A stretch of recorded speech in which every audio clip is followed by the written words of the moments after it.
ಕಲಬುರಗಿಯ ಮಹಾಶರಣರ ಲಿಂಗೈಕ್ಯ ಶರಣರ ನಾಡು ಕಲಬುರಗಿಯ ಮಹಾದಾಸೋಹಿ ಶ್ರೀ ಶರಣಬಸಪ್ಪ ಅಪ್ಪ ಲಿಂಗೈಕ್ಯರಾಗಿದ್ದಾರೆ. ಕಲ್ಯಾಣ ಕರ್ನಾಟಕ ಭಾಗದಲ್ಲಿ ಸಹಸ್ರಾರು ಬಾಳಿಗೆ ಬೆಳಕಾಗಿದ್ದ ಮಹಾಶರಣ ಈಗ ಕೋಟ್ಯಾಂತರ ಭಕ್ತರನ್ನ ಬಿಟ್ಟು ಬಾರದೂರಿಗೆ ತೆರಳಿದ್ದಾರೆ. ಹೌದು, 91 ವರ್ಷದ ಶರಣಬಸಪ್ಪ ಅಪ್ಪ ಅವರು ಅನಾರೋಗ್ಯದಿಂದ ಬಳಲುತ್ತಿದ್ರು. ಅವರನ್ನ ಕಲಬುರಗಿಯ ಖಾಸಗಿ ಆಸ್ಪತ್ರೆಗೆ ದಾಖಲಿಸಿ ಚಿಕಿತ್ಸೆ ನೀಡಲಾಗ್ತಿತ್ತು. ನಿನ್ನೆ ಅವರನ್ನ ಮಠಕ್ಕೆ ಶಿಫ್ಟ್ ಮಾಡಲಾಗಿತ್ತು. ಆದ್ರೆ ದಿವ್ಯ ಪೀಠದಲ್ಲೇ ಮಹಾಶರಣರು ಶಿವನ ಸನ್ನಿಧಿ ಸೇರಿದ್ದಾರೆ.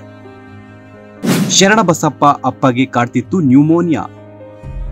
ಕಲಬುರಗಿಯ ಶರಣಬಸವೇಶ್ವರ ಮಹಾಸಂಸ್ಥಾನ ಮಠದ ಪೀಠಾಧಿಪತಿಯಾಗಿದ್ದ ಡಾಕ್ಟರ್ ಶರಣಬಸಪ್ಪ ಅಪ್ಪ ಅವರು ಕಳೆದ ತಿಂಗಳು ಜುಲೈ 26ರಂದು ವಯೋಸಹಜ ಕಾಯಿಲೆ ಮತ್ತು ನ್ಯೂಮೋನಿಯಾ ಚಿಕಿತ್ಸೆಗಾಗಿ ಆಸ್ಪತ್ರೆಗೆ ದಾಖಲಾಗಿದ್ರು. ತಜ್ಞ ವೈದ್ಯರ ತಂಡದಿಂದ ಚಿಕಿತ್ಸೆ ನೀಡಲಾಗ್ತಿತ್ತು. ಶರಣಬಸಪ್ಪ ಅಪ್ಪ ಅವರ ಆರೋಗ್ಯ ಮತ್ತಷ್ಟು ಕ್ಷೀಣಿಸಿದ್ದು ತೀವ್ರ ಅಸ್ವಸ್ಥರಾಗಿದ್ರು. ಹೀಗಾಗಿ ಗೃಹ ಆರೈಕೆಗೆ ಕುಟುಂಬಸ್ಥರು ನಿರ್ಧರಿಸಿದ್ರು. ರಾತ್ರಿ ಕಲಬುರಗಿಯ ಖಾಸಗಿ ಆಸ್ಪತ್ರೆಯಿಂದ ಅವರನ್ನ ಮಠಕ್ಕೆ ಶಿಫ್ಟ್ ಮಾಡಲಾಗಿತ್ತು. ಈ ವೇಳೆ ಶರಣಬಸಪ್ಪ ಅಪ್ಪ ಅವರು ಕೊನೆಯುಸಿರೆಳೆದಿದ್ದಾರೆ. ಇದೀಗ ಚಿಕಿತ್ಸೆ ಫಲಿಸದೆ ಕೋಟಿ ಕೋಟಿ ಭಕ್ತರ ಪ್ರಾರ್ಥನೆ ಫಲ ನೀಡದೆ ಮಹಾದಾಸೋಹಿ ಕೊನೆಯುಸಿರೆಳೆದಿದ್ದು ಅನುಯಾಯಿಗಳಿಗೆ ಬರಸಿಡಿಲೆ ಬಡಿದಂತಾಗಿದೆ. ಕೊನೆ ಆಸೆ ಈಡೇರಿಸಿಕೊಂಡ ಮಹಾದಾಸೋಹಿ ತಮ್ಮ ಅಂತಿಮ ಇಚ್ಛೆಯಂತೆ ಅಪ್ಪಾಜಿಯವರನ್ನ ಶರಣಬಸವೇಶ್ವರ ದೇವಾಲಯಕ್ಕೆ ಆರೋಗ್ಯಕರ ಉಸಿರಾಟದ ಸ್ಥಿತಿಯಲ್ಲಿ ಕೊಂಡೊಯ್ಯಲಾಯಿತು. ಅಲ್ಲಿ ಅಪ್ಪಾಜಿಯವರು ಗರ್ಭಗುಡಿಗೆ ಪ್ರವೇಶಿಸಿ ಶ್ರೀ ಶರಣಬಸವೇಶ್ವರರ ದರ್ಶನ ಪಡೆದರು ಹಾಗೂ ಆರತಿ ನಡೆಯಿತು. ನಂತರ ವೈದ್ಯಕೀಯ ಮೇಲ್ವಿಚಾರಣೆಯ ವಾಹನದಲ್ಲಿ ಪ್ರದಕ್ಷಿಣೆ ಮಾಡಲಾಯಿತು. ಬೆಳಗಿನಷ್ಟರಲ್ಲೇ ಅಪ್ಪಾಜಿಯವರ ಜೀವ ಚಟುವಟಿಕೆಗಳು ಅತ್ಯಂತ ಗಂಭೀರವಾಗಿದ್ದು ಅವರು ಸಂತೋಷದಿಂದ ಕುಟುಂಬದ ಎಲ್ಲಾ ಸದಸ್ಯರೊಂದಿಗೆ ಸಮಯ ಕಳೆದರು.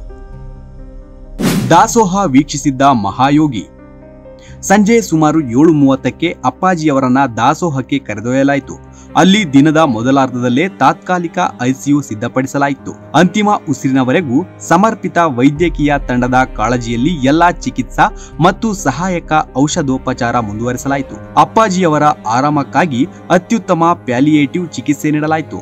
ಆದ್ರೆ ಇದೆಲ್ಲ ಆದ ನಂತರ ಪರಮ ಪೂಜ್ಯ ಡಾಕ್ಟರ್ ಶ್ರೀ ಶರಣಬಸಪ್ಪ ಅಪ್ಪಾಜಿ ಅವರು 14 ಆಗಸ್ಟ್ 2025 ರಾತ್ರಿ 9:23ಕ್ಕೆ ಶಾಂತಿಯುತವಾಗಿ ಪರಮಧಾಮಕ್ಕೆ ಪ್ರಯಾಣಿಸಿದ್ದಾರೆ.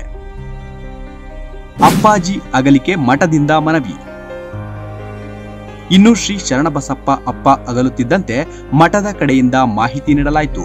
ಅಪ್ಪಾಜಿಯವರು ತಮ್ಮ ಹೃದಯಗಳಲ್ಲಿ ಮತ್ತು ಭಕ್ತರ ಭಾವನೆಗಳಲ್ಲಿ ಸದಾಕಾಲ ಅಮರರಾಗಿದ್ದಾರೆ.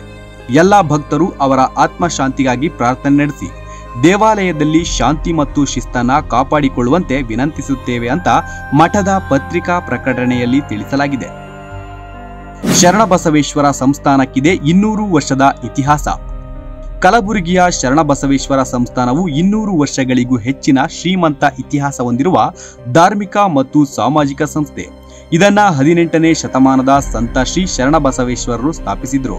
ಇದು ಈ ಪ್ರದೇಶದ ಸಾಮಾಜಿಕ, ಧಾರ್ಮಿಕ, ಆಧ್ಯಾತ್ಮಿಕ ಮತ್ತು ಶೈಕ್ಷಣಿಕ ಉನ್ನತಿಗೆ ನೀಡಿದ ಕೊಡುಗೆಗಳಿಗೆ ಹೆಸರುವಾಸಿ. ಲಿಂಗಾಯತ ಭಕ್ತರ ಪ್ರಮುಖ ಯಾತ್ರಾ ಸ್ಥಳವಾದ ಕಲಬುರಗಿಯಲ್ಲಿರುವ ಶರಣಬಸವೇಶ್ವರ ದೇವಸ್ಥಾನದೊಂದಿಗೆ ಸಂಸ್ಥಾನವು ಸಂಬಂಧ ಹೊಂದಿದೆ. ಡಾಕ್ಟರ್ ಶರಣಬಸಪ್ಪ ಅಪ್ಪ ಅವರು ಕಲಬುರಗಿಯ ಪ್ರಸಿದ್ಧ ಶ್ರೀ ಶರಣಬಸವೇಶ್ವರ ಮಹಾಸಂಸ್ಥಾನದ 8ನೇ ಮಹಾದಾಸೋಹ ಪೀಠಾಧಿಪತಿಯಾಗಿದ್ದರು. ಹಲವು ಪ್ರಶಸ್ತಿಗಳಿಗೆ ಭಾಜನರಾಗಿದ್ದ ಶರಣರು. ಇನ್ನು ಶರಣಬಸಪ್ಪ ಅಪ್ಪ ಅವರ ಸಮಾಜ ಸೇವೆಗೆ ಹಲವು ಪ್ರಶಸ್ತಿಗಳು ಒಲಿದು ಬಂದಿದ್ವು. ಕರ್ನಾಟಕ ಸರ್ಕಾರದಿಂದ 1988ರಲ್ಲಿ ಕರ್ನಾಟಕ ರಾಜ್ಯೋತ್ಸವ ಪ್ರಶಸ್ತಿಗೆ ಭಾಜನರಾಗಿದ್ದರು. 1999ರಲ್ಲಿ ಗುಲಬರ್ಗಾ ವಿವಿಯಿಂದ ಗೌರವ ಡಾಕ್ಟರೇಟ್ ಪ್ರದಾನ ಮಾಡಲಾಗಿತ್ತು. ಹಲವಾರು ವರ್ಷಗಳ ಕಾಲ ಧಾರವಾಡ ವಿವಿ ಸಿಂಡಿಕೇಟ್ ಸದಸ್ಯರಾಗಿ ಸೇವೆ ಸಲ್ಲಿಸಿದರು.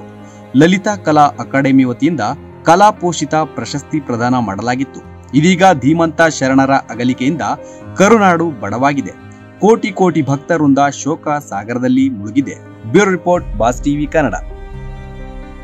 ಲೇಟೆಸ್ಟ್ ಹಾಗೂ ಇಂಟ್ರೆಸ್ಟಿಂಗ್ ಸುದ್ದಿಗಳಿಗಾಗಿ ಬಾಸ್ ಟಿವಿ ಕನ್ನಡ ಚಾನೆಲ್ನ ಸಬ್ಸ್ಕ್ರೈಬ್ ಮಾಡಿ. ಹಾಗೆಯೇ ಬೆಲ್ ಐಕಾನ್ ಪ್ರೆಸ್ ಮಾಡಿ. ಇದರ ಜೊತೆಗೆ ಫೇಸ್ಬುಕ್, ಇನ್ಸ್ಟಾಗ್ರಾಮ್, ಎಕ್ಸ್ ನಲ್ಲೂ ಮಿಸ್ ಮಾಡದೆ ಫಾಲೋ ಮಾಡಿ.